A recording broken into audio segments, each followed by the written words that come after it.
Je vais en finir.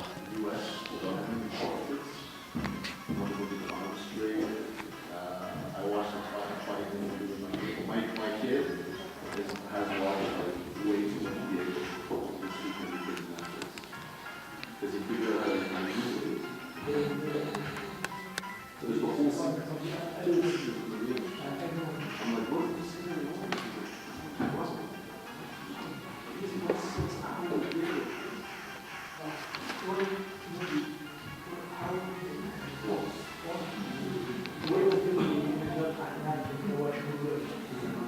Yeah. I started watching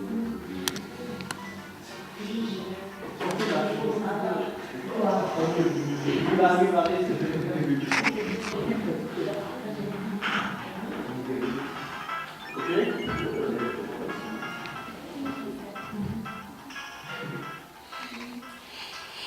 Okay, if you're still doing it, it's fine. Rap music kind of made this stuff relevant for young people, right? The idea of words, using different words, the idea of using different words, and trying to touch more meaning. If you look at the first column, you'll see that these are all words from type 1, right? These are all words that we learned at the beginning: ask, take, wear, run, walk, look, place. In fact, many of these are the examples when they conjugate a verb, right? Walking, talking, basic things, right? But when you come to write,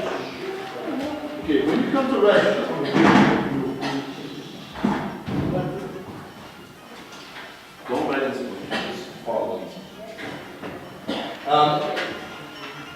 When you come to write, you'll see that there's meanings that are slightly different than other meanings, right? So if we look at, let's take a quick look at our row, okay, if you didn't fill it in with us. Let's see how we can vary the meaning slightly to give people a better idea of what's going on. So ask, we're all clear that means demander, right? But what's another strong verb that we have? Beg. So is beg the same as ask? In a way, it will give the same result, right? It's a request, but what's the difference in the connotation of the word beg? Beg is like when you person ask.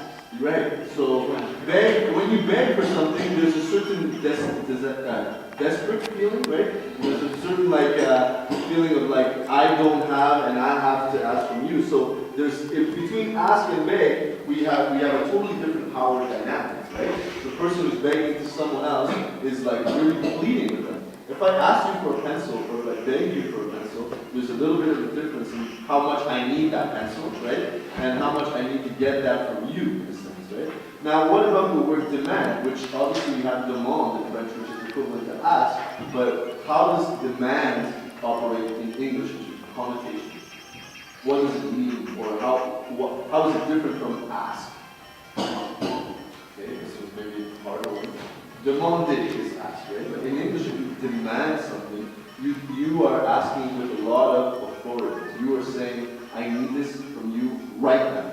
Okay? So that from beg and ask, we switch the power dynamic, right? Because if I'm begging something, I'm down and I'm asking you please. But if I'm demanding something, I'm up and I'm demanding from you. So the power dynamic of those words, which all mean to ask, actually affect our impression of the relationship between the people in the story. Okay? And that's something you should become very conscious of when you're using simple or weak verbs like ask. Right? How else can I say this?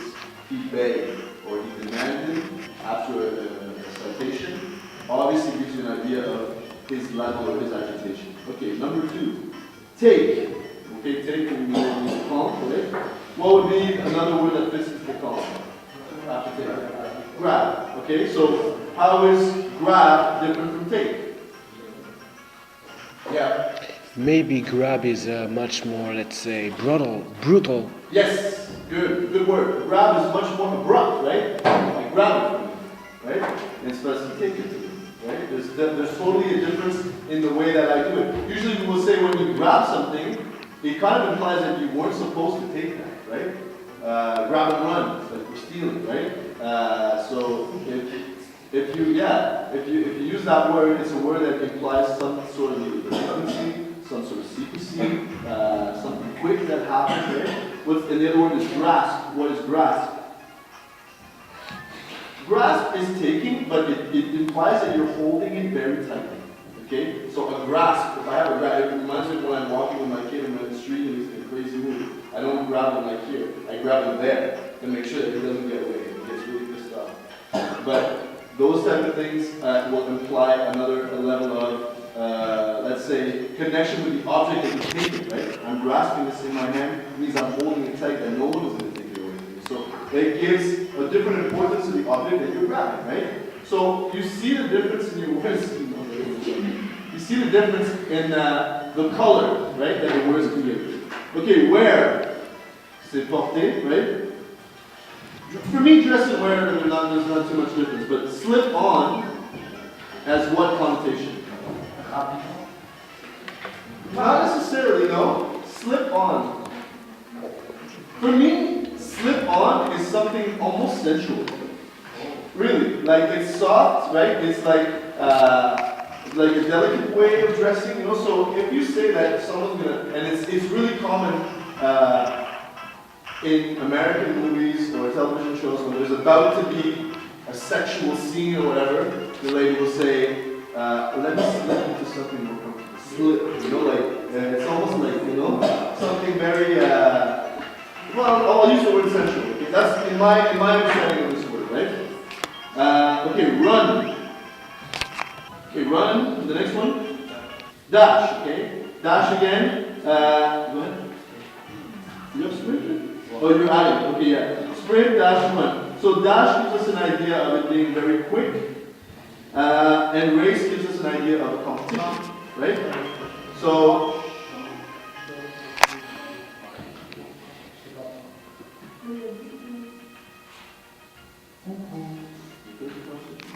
Okay, so I can't race by myself, right?